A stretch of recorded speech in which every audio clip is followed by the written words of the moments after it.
आज का टॉपिक बहुत ही विशेष है। जो संकेत गुरुदेव भगवान ने इस पेज नंबर 49 पर छुपा रखा है गुप्त रूप में, जो अब सात संगति के माध्यम से उजागर होने जा रहा है, इसको समझने के लिए और अपने दिल में बैठाने के लिए भाई और बहनों ढेर सारे पुण्यों की जरूरत है, संस्कारों की। ऐरी गहरी आत्मा चाहे वो सात संगति से क्यों ना जुड़ी है, वो स्वीकार नहीं कर पाएगी इस रहस्य को। और जिसके ऊपर गुरुदेव की दया है उसका तो विश्वास और बढ़ेगा। ये बिल्कुल सत्य बात है। ये जो भी कुछ किया है सतगुरु रामपाल जी भगवान ने किया है, इसमें कोई दो राय नहीं है। और साथ में आपको प्रमाण भी दिए जाएंगे। काल कह रहा कि मैं अपने काल रूप में किसी को भी दर्शन नहीं देता। किसी भी विधि से कोई चाहे कुछ भी कर ले, मैं अपना वास्तविक काल रूप कभी किसी को नहीं दिखाता। ये ध्यान रखना, इसकी प्रतिज्ञा है। ज्ञानी आत्माओं ने परमात्मा प्राप्ति के लिए हठ योग किया, एक स्थान पर बैठकर घोर तप किया तथा ओम नाम का जाप किया, जबकि वेदों व गीता में हठ करने घोर तप करने वाले मूर्ख, दंभी तथा राक्षस बताए हैं। गीता अध्याय 3 श्लोक 4 से 9 तथा गीता अध्याय 17 श्लोक 1 से 6, इनको हठ योग करने की प्रेरणा कहां से हुई? श्री देवी पुराण गीता प्रेस गोरखपुर से प्रकाशित सचित्र मोटा टाइप के 3रे स्कंद में लिखा है कि ब्रह्मा जी ने अपने पुत्र नारद को बताया कि जिस समय मेरी उत्पत्ति हुई मैं कमल के फूल पर बैठा था। आकाशवाणी हुई कि तप करो तप करो। तो ब्रह्मा जी कहते हैं मैंने 1000 वर्ष तक तप किया उस आकाशवाणी को सुनकर। हे धर्मदास, ब्रह्मा जी को वेद तो बाद में सागर मंथन में मिले थे। उनको पढ़ा तो यजुर्वेद अध्याय 40 के मंत्र 15 में ओम नाम मिला। उसका जाप तथा आकाशवाणी से सुना हठ योग यानी घोर तप दोनों मिलाकर ब्रह्मा जी स्वयं करने लगे तथा अपने संतानों ऋषियों को बताया। वही साधना ज्ञानी आत्मा ऋषिजन करने लगे। उन ज्ञानी आत्माओं में से एक चुनक ऋषि का प्रसंग सुनाता हूं, जिससे आपके प्रश्न का सटीक उत्तर मिल जाएगा। एक चुनक नाम का ऋषि था। उसने हजारों वर्षों तक घोर तप किया तथा ओम नाम का जाप किया। यानी चुनक ऋषि जो था वो ज्ञानी आत्मा थी। उसने वेदों को पढ़ा और वेदों को पढ़कर उसने ओम नाम को सेलेक्ट कर लिया यजुर्वेद अध्याय 40 के मंत्र नंबर 15 से। ओम नाम का जाप किया। ये ब्रह्म की भक्ति है, काल की भक्ति है। ब्रह्म ने प्रतिज्ञा कर रखी है, ब्रह्म ने प्रतिज्ञा कर रखी है कि मैं किसी साधना यानी न जप से न तप से न वेदों में वर्णित यज्ञों से मेरे स्वरूप के दर्शन हो सकते हैं। भाई और बहनों, अब ये जो पॉइंट आ गया है ये बहुत ही गहरा पॉइंट है। इस पॉइंट को समझने के लिए आप परम भगत भाई बहनों ने बहुत ही बुद्धि विवेक का इस्तेमाल करना पड़ेगा। परमात्मा से सद्बुद्धि की भीख मांगनी पड़ेगी। हमने धैर्य से पूरा शांति से सुनना पड़ेगा। यदि किसी कारण से आप भाई बहनों का इंटरनेट वगैरह समाप्त हो जाए, आप आगे का वीडियो ना देख पाओ, तो आप लोगों से प्रार्थना है ये जो चौथे नंबर का पार्ट है, इस चौथे नंबर के पार्ट का जो निष्कर्ष निकलने जा रहा है अब वो यहां से निकलेगा। यहां पर ये काल, ये ब्रह्म अपने बारे में क्या बता रहा है, इसका क्या घटिया अटल नियम है, क्या इसका अविनाशी नियम है जिसको ये कभी नहीं तोड़ता। और आज इसी पॉइंट से आप और हमें अपने पूज्य गुरुदेव भगवान समर्थ परमात्मा सतगुरु रामपाल जी की महिमा का ज्ञान होगा। गुरुदेव भगवान कितने समर्थ हैं। सतगुरु जो चावे सो कर ही, 14 कोटि दूत यम डर ही, ऊत भूत जम त्रास निवारे, चित्रगुप्त के कागज फाड़े।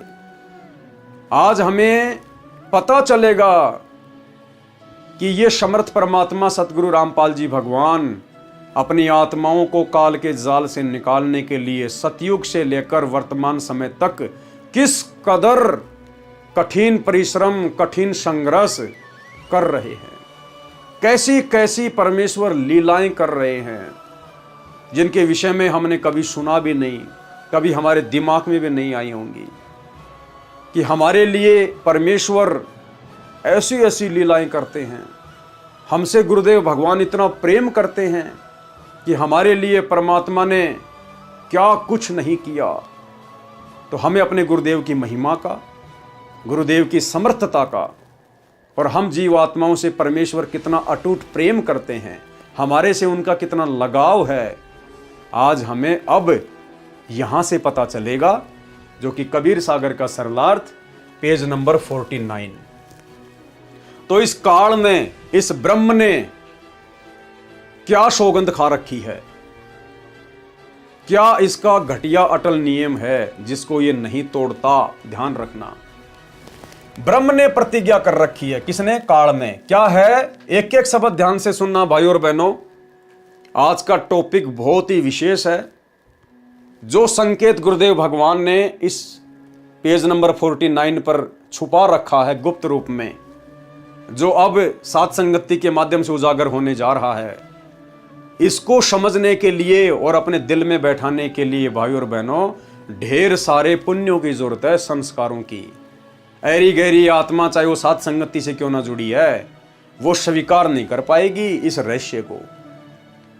और जिसके ऊपर गुरुदेव की दया है उसका तो विश्वास और बढ़ेगा कि बिल्कुल सत्य बात है, ये जो भी कुछ किया है सतगुरु रामपाल जी भगवान ने किया है, इसमें कोई दो राय नहीं है। और साथ में आपको प्रमाण भी दिए जाएंगे।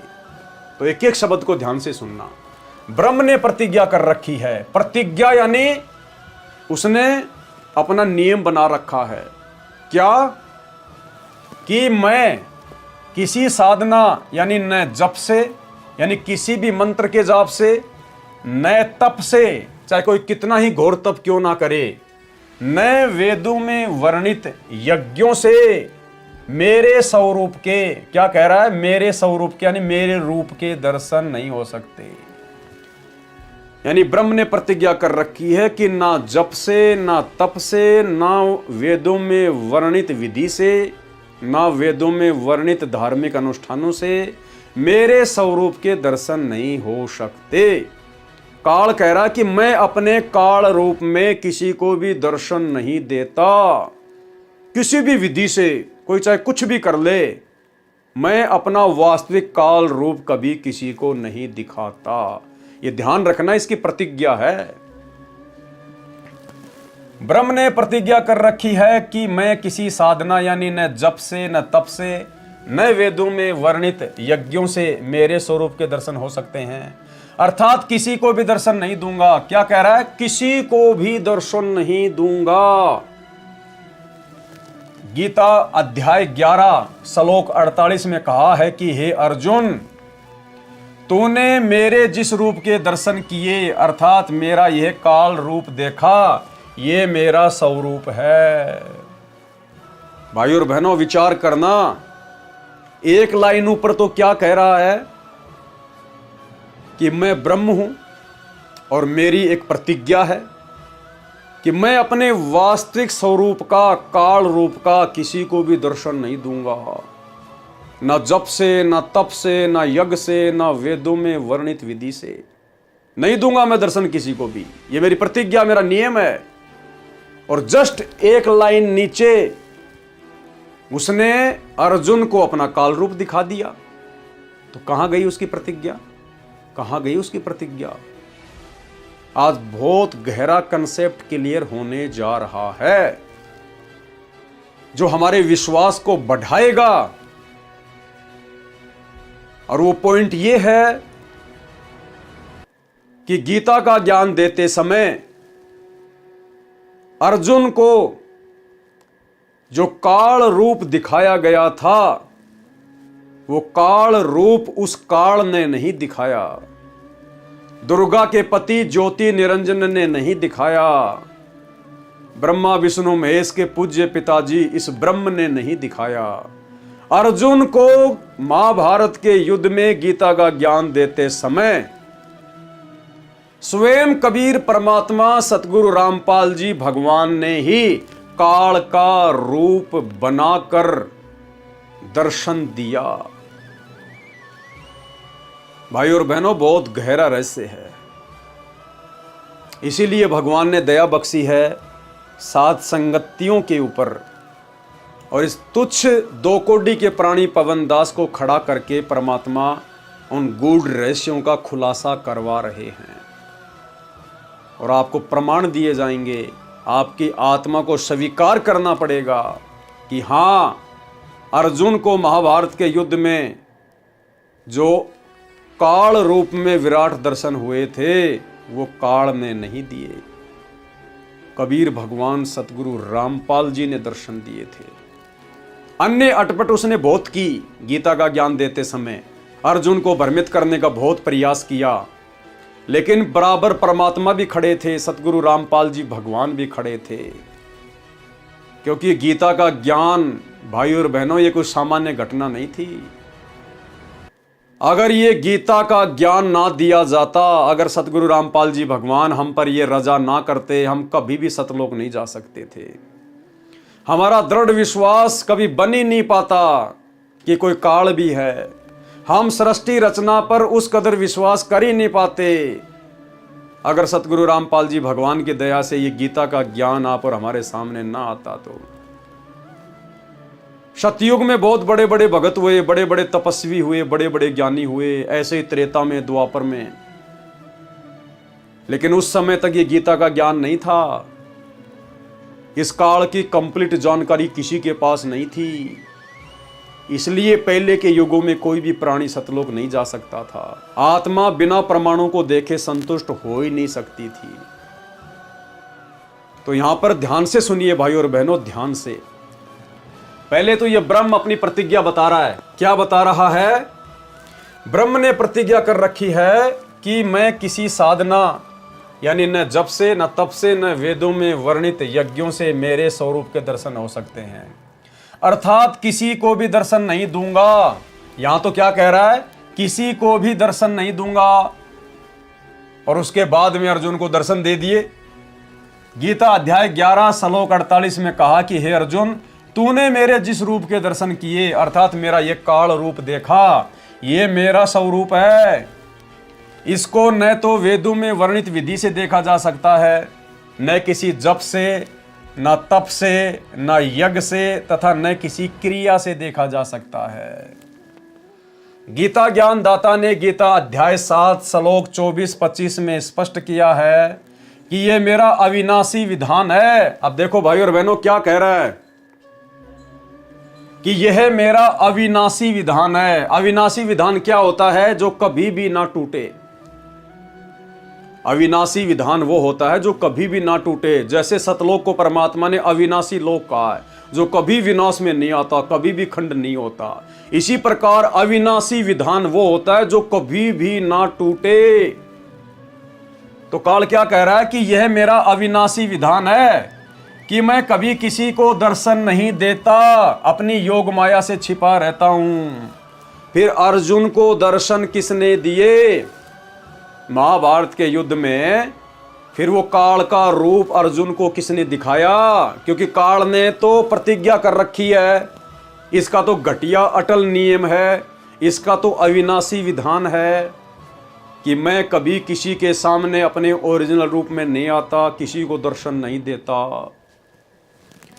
ये मूर्ख लोग मुझे मनुष्य रूप अर्थात कृष्ण रूप में मान रहे हैं। जो सामने सेना खड़ी थी उसकी ओर संकेत करके गीता ज्ञानदाता कह रहा था।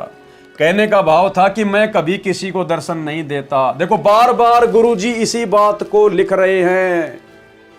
कहने का भाव है कि मैं कभी किसी को दर्शन नहीं देता, अब तेरे ऊपर अनुग्रह करके यह अपना रूप दिखाया है। अर्जुन के ऊपर क्यों अनुग्रह किया भाई? अर्जुन के ऊपर क्यों अनुग्रह किया? अर्जुन उसका क्या लगता था? क्यों अनुग्रह किया अर्जुन के ऊपर? ये अनुग्रह उस काल के द्वारा अर्जुन के ऊपर नहीं किया गया। भाई और बहनों, काल का रूप बनाकर, क्योंकि सतगुरु समर्थ है, सतगुरु अनंत कोटि कलाओं का स्वामी है, वो किसी का भी रूप बना सकता है। उससे बढ़कर और कोई परम शक्ति नहीं है। आदरणीय गरीबदास जी कहते हैं, गरीब सब पदवी के मूल हैं, सकल सिद्धि है तीर। दास गरीब सतपुरुष बजो अविगत कला कबीर। नामा और रे दास रसीला कोई न जाने अविगत की लीला। तो ये अनुग्रह अर्जुन के ऊपर उस काल ने नहीं किया, ये अनुग्रह सतगुरु रामपाल जी भगवान ने, इस कबीर परमात्मा ने अर्जुन को काल का रूप दिखाकर आप और हम बिचली पीढ़ी वाले भक्तों के ऊपर किया है, ताकि हम सच्चाई से परिचित हों, सच्चाई से रूबरू हों और हमारे मन में किसी प्रकार की कोई भी शंका सतलोक को लेकर, इस काल को लेकर, सतगुरु की भक्ति को लेकर हृदय में ना जगह कर पाए। तो भाई और बहनों, ये इतना सा मैटर है, इस मैटर को एक बार दोबारा से पढ़ेंगे हम। मैंने इसी मैटर को अलग से टाइप करके लिखा है यहाँ पर। ये वही लाइनें हैं, कबीर सागर का सरलार, पेज नंबर 49। हम इसको फिर से पढ़ेंगे एक बार।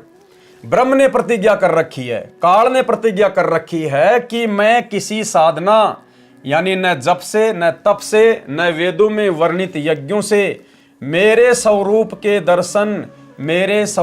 दर्शन नहीं हो सकते। ये काल कह रहा है कि किसी भी तरह से, चाहे कोई कितना ही यत्न कर ले, कोई मेरा दर्शन नहीं कर सकता, अर्थात किसी को भी दर्शन नहीं दूंगा। गीता अध्याय 11 श्लोक 48 में कहा है कि हे अर्जुन, तूने मेरे जिस रूप के दर्शन किए हैं, यानी ऊपर तो कह रहा कि दर्शन नहीं दूंगा और फिर उसने दर्शन दे दिए।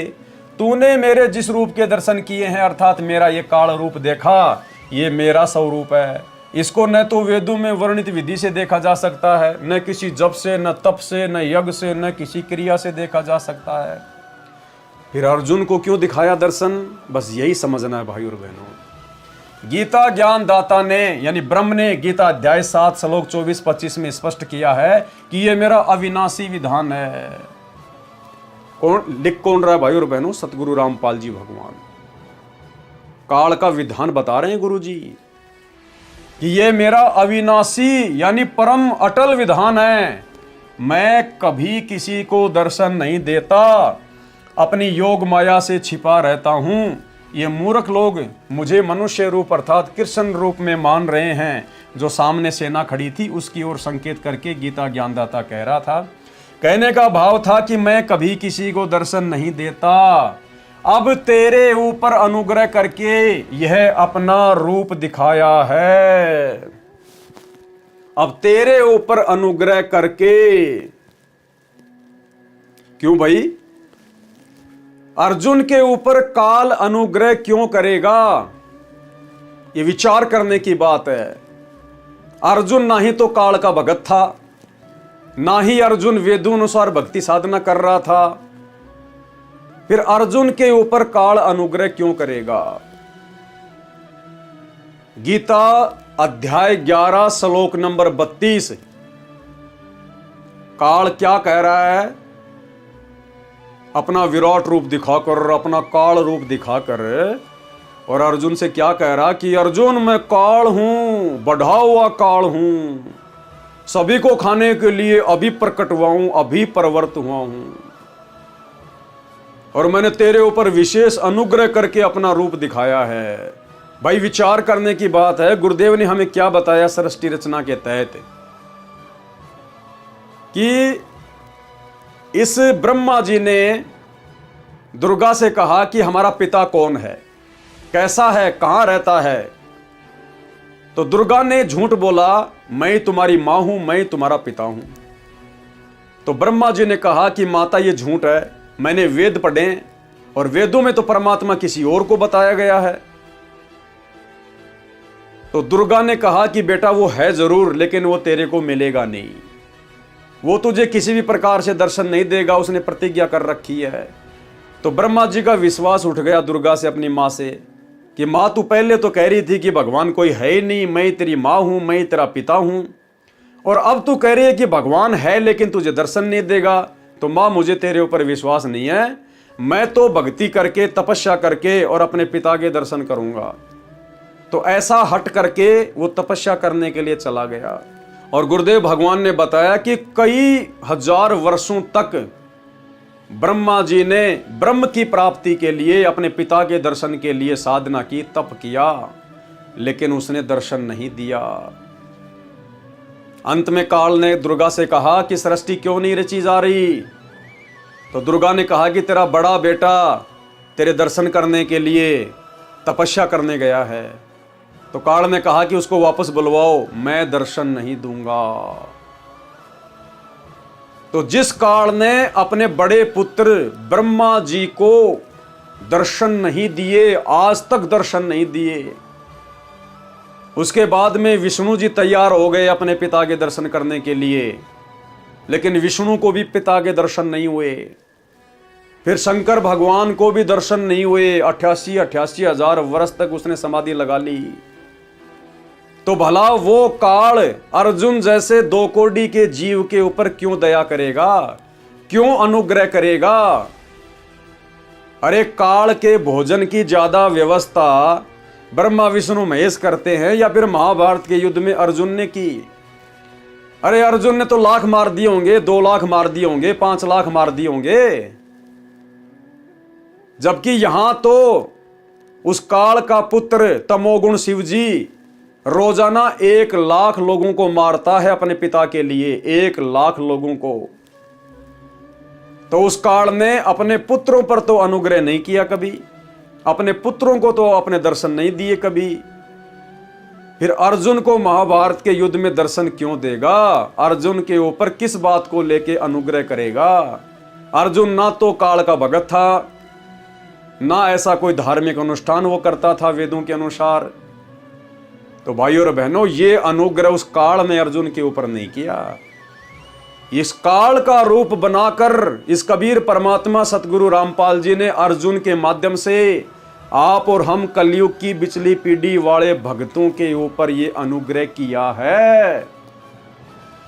अब तेरे ऊपर अनुग्रह करके ये अपना रूप दिखाया है, तो ये अनुग्रह सतगुरु रामपाल जी भगवान ने किया है।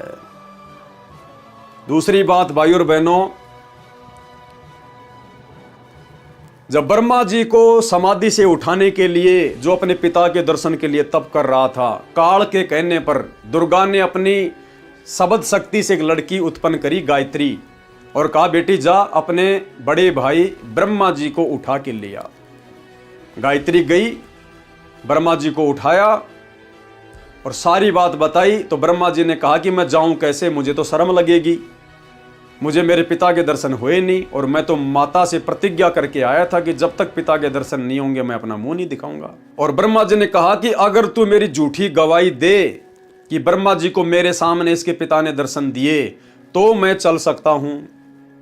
तो गायत्री ने कहा कि मैं झूठी गवाही क्यों दूं, लेकिन गायत्री की भी मजबूरी कि माता का आदेश है, उसको लेकर आना है। तो गायत्री ने एक अभद्र शर्त रख दी ब्रह्मा जी से कि आप मेरे साथ में शारीरिक संबंध बनाइए, पति पत्नी मिलन कीजिए, तब मैं आपकी झूठी गवाही दूंगी। गायत्री ने सोचा अगर बात बिगड़ गई तो दोनों साथ ही मरेंगे, ये भी फंसेगा, इसलिए उसने ऐसी गंदी शर्त रखी। ब्रह्मा जी ने मजबूरी में काल प्रेरणा से शर्त को स्वीकार कर लिया। दोनों ने पति पत्नी संबंध बनाए। फिर उन दोनों ने विचार किया क्यों ना एक गवाह और तैयार किया जाए ताकि माता जी को पक्का विश्वास हो जाए। तो गायत्री ने अपनी शब्द शक्ति से एक और लड़की उत्पन्न की, नाम रखा पोकवती। उसने भी यही बात कही कि भाई तू हमारी गवाही दे। उसने कहा कि मैं क्यों दूं गवाही।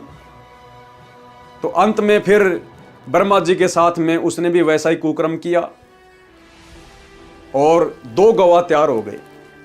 दुर्गा के पास आ गए वापस। दुर्गा ने कहा कि बेटा क्या हुआ, पिता ने दर्शन दिए? तो ब्रह्मा ने कहा हाँ माँ, मुझे मेरे पिता ने दर्शन दिए। बोला मैं कैसे मानूं, क्या सबूत है, क्या प्रमाण है? बोला इन दोनों के सामने दर्शन दिए मुझे।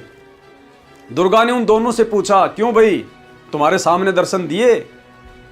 तो उन दोनों ने कहा कि हाँ जी हमारे सामने दर्शन दिए। अब इस बात को सुनकर दुर्गा बड़ी नाराज हो गई उस काल से, ब्रह्म से, और कहा कि तूने तो प्रतिज्ञा की थी ना कि मैं अपने वास्तविक रूप में किसी को भी दर्शन नहीं दूंगा, दुर्गा को भी दर्शन नहीं दूंगा, तेरे को भी नहीं दूंगा, और ये दुर्गा को भी अपने काल रूप में दर्शन नहीं देता। जब इसको ब्रह्मा विष्णु महेश की उत्पत्ति करनी होती है नए सिरे से, तो गुरुदेव ने बताया कि ऊपर 21वें ब्रह्मांड में इसने 3 क्षेत्र बना रखे हैं, रजोगुण, तमोगुण, सतोगुण। जब इसने दुर्गा के साथ में रजोगुण ब्रह्मा की उत्पत्ति करनी होती है तो ये काल महाब्रह्मा रूप बना लेता है और दुर्गा को महासावित्री रूप बना देता है, और फिर दुर्गा के साथ में ये शारीरिक संबंध बना के और फिर ब्रह्मा उत्पन्न करते हैं। इसी प्रकार विष्णु और शिव की उत्पत्ति होती है। अपने वास्तविक रूप में ये दुर्गा को भी दर्शन नहीं देता। तो दुर्गा नाराज हो गई कि तूने तो प्रतिज्ञा कर रखी है ना कि मेरा तो अविनाशी नियम है, मैं किसी को अपने काल रूप में दर्शन नहीं दूंगा, फिर तूने ब्रह्मा को दर्शन कैसे दे दिए, संभाल तेरा ढमढमा। तो काल ने आकाशवाणी करी कि दुर्गा ये झूठ बोल रहे हैं तीनों, मैंने कोई दर्शन नहीं दिए। उसके बाद में दुर्गा टाइट हो गई, और जब ब्रह्मा जी को थोड़ा सा टाइट होके पूछा कि तेरा पिता तो मना कर रहा है, मेरे को अभी आकाशवाणी हुई है, उसके बाद में ब्रह्मा जी घबरा गया और हंसते हुए बोला, माँ मैं क्या करता, मैं आपसे प्रतिज्ञा करके गया था कि आपको मुंह नहीं दिखाऊंगा, इसलिए मुझे शर्म लग रही थी, मैंने झूठ बोला। फिर आगे हम सबको पता है दुर्गा ने ब्रह्मा जी को श्राप दे दिया कि जग में तेरी पूजा नहीं होगी। तो कहने का मतलब है भाई और बहनों, जब ब्रह्मा जी ने झूठ बोला कि मुझे मेरे पिता ने दर्शन दिए अपने रूप में, तो दुर्गा नाराज हो गई। अब यहां जब दुर्गा को पता चलेगा कि इसने तो महाभारत के युद्ध में अर्जुन को दर्शन दे दिए, अरे मेरे को दर्शन नहीं दे रहा, अपने पुत्रों को दर्शन नहीं दे रहा, तूने अर्जुन को दर्शन क्यों दिए, अर्जुन तेरा क्या लगता है, तो क्या दुर्गा फिर से नाराज नहीं होगी? अरे जब इस बात का हम सबको पता चल गया, धरती पर सबको पता है, तो क्या दुर्गा को पता नहीं चलेगा? अरे दुर्गा का अंश अवतार तो खुद द्रौपदी थी, तो क्या अर्जुन ने अपनी पत्नी को बाद में बताया नहीं होगा महाभारत के युद्ध के बाद में कि ऐसे ऐसे मेरे को श्री कृष्ण जी ने अपने विराट रूप के दर्शन दिए, काल रूप के दर्शन दिए, बोला मैं काल हूं, ये मेरा असली रूप है, ये मैं किसी को नहीं दिखाता, केवल तेरे ऊपर मैंने अनुग्रह किया है। तो क्या दुर्गा काल से नाराज नहीं हो जाएगी? जबकि ये तो काल का अटल नियम है, अविनाशी नियम है, वो कभी किसी को अपने वास्तविक रूप में दर्शन नहीं देता। और बता दीजिए भाई और बहनों, चारों युगों का इतिहास गवाह है, अगर उससे पहले काल ने किसी को भी अपने असली रूप में दर्शन दिए हो तो।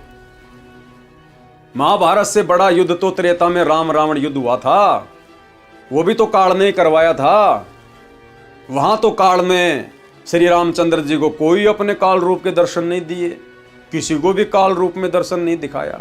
और महाभारत के युद्ध में कितने लोग मरे?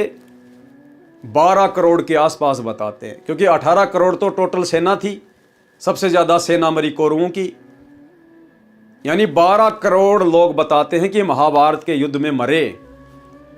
तो मात्र 12 करोड़ लोगों के लिए ही काल अपना नियम तोड़ देगा, अर्जुन को अपना काल रूप दिखा देगा? नहीं, काल के पास तो बहुत सारे तरीके हैं लोगों को मारने के। अरे अर्जुन ने तो खाली 10, 15, 20 लाख मारे होंगे, टोटल योद्धाओं ने मिलकर 12 करोड़ मार दिए। जबकि अकेले एक चुनक ऋषि ने काल प्रेरणा से राजा मानदाता की 72 अक्षुणी यानी 72 करोड़ सेना का संहार कर दिया। चुनक ऋषि को तो दर्शन नहीं दिए काल ने, जबकि 72 करोड़ मरवा दिए। तो 12 करोड़ के लिए अर्जुन को दर्शन क्यों देगा? उसी समय द्वापर में काल ने दुर्वासा ऋषि से 56 करोड़ यादव मरवा दिए, दुर्वासा ऋषि को तो दर्शन नहीं दिए उसने, फिर भला 12 करोड़ के लिए अर्जुन को क्यों दर्शन देगा? भाई और बहनों, ये विचार करने की बातें हैं। ये बहुत बड़ी अनुकंपा, ये बहुत बड़ा अनुग्रह आप और हम कलयुग की बिचली पीढ़ी वाले भक्तों के ऊपर सतगुरु रामपाल जी भगवान का, इस कबीर भगवान का, इस कबीर परमेश्वर की दया से आज आप और हम भाई बहन इस गीता के अनमोल ज्ञान को समझ पा रहे हैं, जान पा रहे हैं। अन्यथा भाई और बहनों, अगर ये लीला परमात्मा ना करता अर्जुन को काल रूप बनाकर दर्शन देने की, हम कभी भी इस गुप्त रहस्य को नहीं समझ सकते थे, काल के विधान को नहीं समझ सकते थे।